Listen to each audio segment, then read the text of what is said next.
Bismillahirrahmanirrahim. Waalaikumsalam warahmatullahi wabarakatuh. Ustaz, mohon penjelasan dalil masalah buraq sebagai kendaraan Rasulullah SAW dalam peristiwa Mi'raj. Baik, buraq. Apa itu buraq? Halo, apa itu buraq? Enggak usah ngarang. Enggak usah ngarang, kalau tidak tahu cukup katakan wallahu alam, gitu aja, selesai, gampang ya. Apa itu buraq?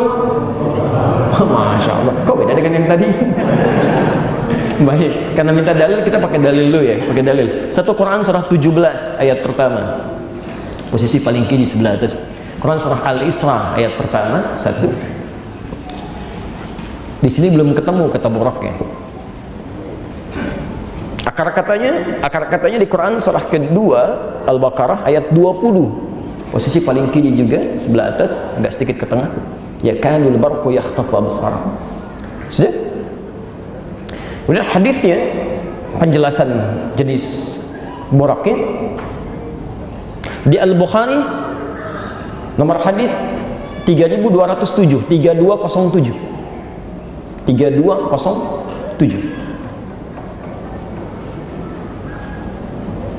Ya.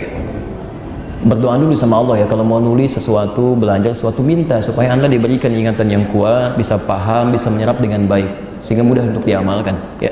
Jangan cuma asal tulis, supaya nanti Allah bimbing saat dibutuhkan bisa muncul.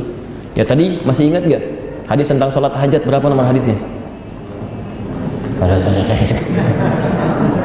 1384 ya kan? Yang benarnya, yang sahihnya 1385.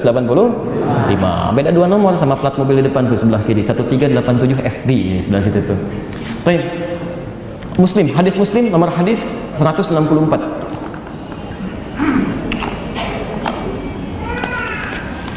Sudah? Bismillah, kita jawab sekarang dengan dalilnya. Pertama kita ambil Al-Quran dulu tentang peristiwa buraq, yang mesti ada peristiwa dulu. Kalau nggak ada peristiwa, bagaimana bisa muncul buraq, gitu kan? Baik.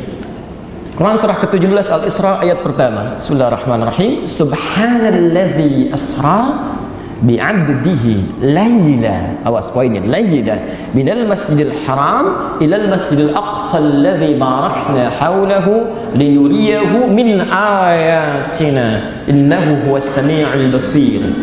Baik. Subhan, fokus pada kalimat ini, subhan. Jika Anda temukan kalimat subhan dalam bahasa Arab, terkhusus dalam Al-Quran apalagi hadis, ini artinya kalimat yang dimunculkan, dihadirkan untuk menolak anggapan yang bertentangan dengan keagungan dan sifat Allah Subhanahu wa ta'ala. Jadi kalau ada orang-orang yang mengeluarkan kalimat yang tidak sesuai isinya dengan keagungan dan sifat Allah, maka Anda ucapkan subhanallah. Sebaliknya, jika ada kalimat-kalimat yang keluar karena ada sesuatu yang menghadirkan keindahan, takjub, ya, luar biasa, itu ucapkan masya Allah. Jangan ditukar. Masya Allah ya. Quran surah ke-18 ya, dari ayat 33 sampai 35 itu posisi paling kiri di pertengahan ya. Walaula idh dakhalta jannataka qulta masya Allah la quwwata illa billah ya. Kalaulah Anda masuk ke kebun Anda yang rindang, yang tumbuhannya bagus-bagus, itu ucapkan masya Allah, jangan sombong. Itu dialog antara seorang teman yang rendah hati dengan kawannya yang kaya tapi sombong. Ya, dia masuk ke kebunnya, dia katakan, nih punya saya nih kebun, kan? Dan hebat daripada kamu belum punya apa-apa, ayo usaha dong seperti saya.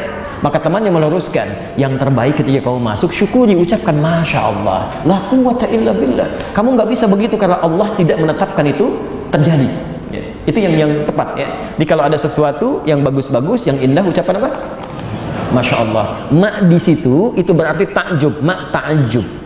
Dan berarti kalimat doa. Jadi kalau Anda datang ke puncak misal, melihat indah terbentang, Anda ucapkan masya Allah, itu artinya ya Allah, saya kagum dengan keindahan yang telah Engkau tetapkan ini, dan mohon jadikan setiap saya kesini selalu indah seperti ini. Awas jangan salah tempat ya. Bapak ibu punya anak sulit diatur, wah membantah terus-terusan, anaknya masih kecil kan, apa yang diucapkan? Masya Allah ya. Sungguh indah kenakalan ini, kalau bisa teruskan ya Allah. Ya, sesuatu kadang tidak menempat di sini. Baik ya. Sebaliknya kalau subhanallah itu lain. Ada orang berkata, maaf, ada orang berkata Allah punya anak ya. Ya, turun jawaban subhana. Quran surah kedua ayat 116, posisi paling kiri di pertengahan. Wa qalu ittakhadallahu walada. Mereka berkata Allah punya anak, subhana. Itu tidak benar. Tidak benar. Nah, dalam peristiwa Isra ini, kenapa dimulai dengan kalimat subhana? Karena ini peristiwa iman yang hanya bisa diyakini dengan iman kita, yang belum bisa ditangkap oleh akal. Sehingga ketika disampaikan oleh Rasulullah SAW, terjadi peristiwa itu cuma semalam, perjalanan dari Masjidil Haram ke Masjid Al-Aqsa di Palestina. Ya, sekarang saja menggunakan pesawat itu kan bisa dalam beberapa jam. Kalau menggunakan bis ya 1 malam 2 hari kan. Pada saat itu nggak ada pesawat, nggak ada bis, yang memungkinkan pakai unta. Orang pahamnya beberapa bulan sampai jalan. Begitu disampaikan, saya di atas Jabal Qubais. Jabal Qubais itu sekarang yang ada istana raja di atasnya. Jadi dari Zam-Zam itu kalau anda ke depan masuk, sebelah kanannya langsung ada bukit, di atasnya ada istana raja, itu Jabal Qubais. Rasulullah SAW naik ke atas Jabal Qubais menyampaikan, saya tadi malam diisrakan oleh Allah. Isra itu diperjalankan pada malam hari dari Masjidil Haram di sini ke Masjidil Aqsa di Palestina, cuman semalam. Maka orang mulai meragukan di situ.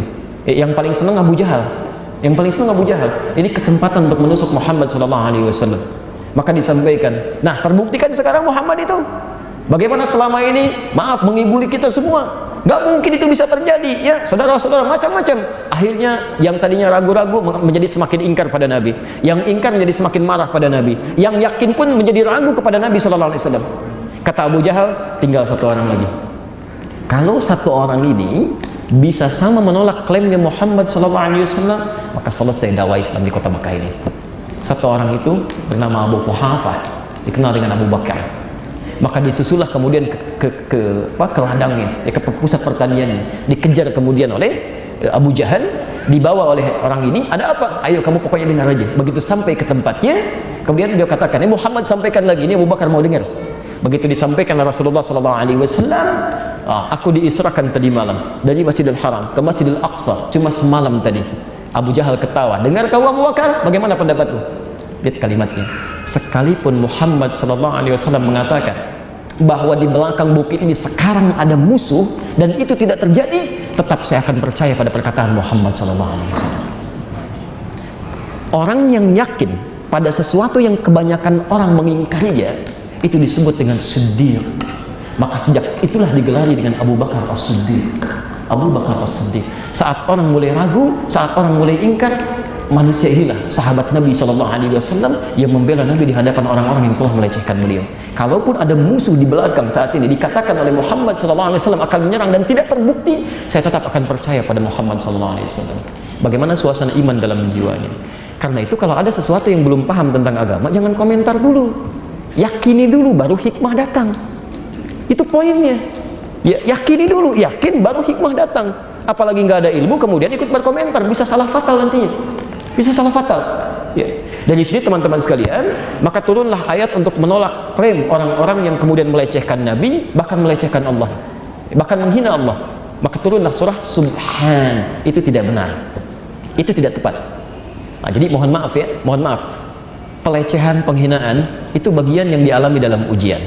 Allah dicela, Nabi dicela, malaikat dicela, sahabat dicela, dan dengan itu semua mereka bersabar dalam kebaikan. Dan Allah punya sifat yang luar biasa. Allah itu Tuhan, beda dengan makhluk ya. Nah, Anda bukan Allah, bukan Rasul, bukan sahabat, bukan Nabi, gak mau dicela, mustahil. Kalau Anda orang baik, Anda akan dicela oleh orang jelek. Kalau Anda orang jelek, buruk perilakunya, Anda akan dicela oleh orang baik. Sama aja. Anda lewat mau ke sini ya, Masya Allah ada orang mabuk, Anda persoalkan, Allahu Akbar, masih mabuk juga, mudah-mudahan dapat hidayah. Dia juga sama, soleh amat, si amat aja nggak soleh, lewat. Walau nama Anda doni misalnya, bisa terjadi, itu sama aja. Jadi biasa aja kalau ada orang cela, doakan dia, sudah nggak usah balas dicela. Kecuali kalau cela aja terkait dengan Allah, dengan kitabnya, dengan hukumnya dan sebagainya, baru dikeluarkan tindakan-tindakan yang sesuai dengan konteks hukum yang berlaku. Nah, teman-teman sekalian, apa kaitan dengan borok di sini? Bagaimana bisa ke Masjidil Aqsa dalam semalam dengan suasana yang tidak ada kendaraan, yang dalam pandangan manusia bisa mencapai itu semalam? Maka yang seperti ini bisa diartikan bahwa perjalanannya sangat kilat. Dalam bahasa Arab sesuatu yang berlangsung kilat itu ada kilat, kilat, kilat, kan cepat, satu kilatan, satu kibatan, itu disebut dengan barqun namanya, kilatannya. Nah, itu dalam bahasa Quran, kilat yang sekelebat itu, ya, ada cahaya sedikit itu disebut dengan barqun. Quran surah kedua Al-Baqarah ayat 20, posisi paling kiri di pertengahan, agak ke atas sedikit. Yakadul barqu yakhtafu absarahum. Hampir-hampir kilat itu menyambar penglihatan mereka. Saking perangnya cepat. Ya. Kalau kilat itu lambat atau cepat? Cepat. Nggak ada kilat slow motion. Balik lagi gitu. Nggak mungkin, pasti sekilat. Karena itu kalimatnya kilat. Ya. Ya, kilat. Kalau menjadi berita jadi kilas, sekilas info. Ya. Kalau peristiwa kilat, cepat. Tapi sesuatu yang kilat itu barakun, cepat. Nah, kalau itu kemudian menjadi tunggangan yang dipraktekkan untuk mencapai satu tujuan tertentu dengan kilat cepat, maka berubah kalimatnya dari barakun menjadi borakun. Nggak pakai borakun. Ya. Saya mau Anda paham dulu dari sisi bahasanya bagaimana, itu kan? Turunannya seperti apa, baru, dan itu bersumber pada dalil. Nah, buruk seperti apa yang digambarkan dalam peristiwa Isra ataupun Mi'raj itu? Maka kita dengar keterangan Nabi SAW.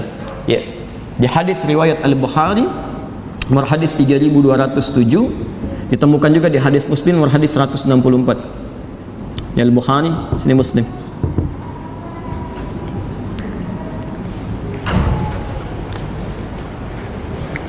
Nabi SAW menyampaikan, uritu bidabbatin, saya diperlihatkan dan dipersiapkan satu hewan tunggangan,